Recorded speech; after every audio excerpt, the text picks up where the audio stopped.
está um grudado no outro. Como podemos perceber aí,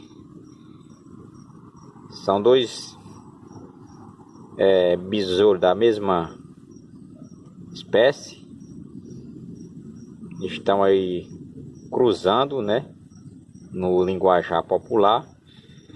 Estão grudados um no outro.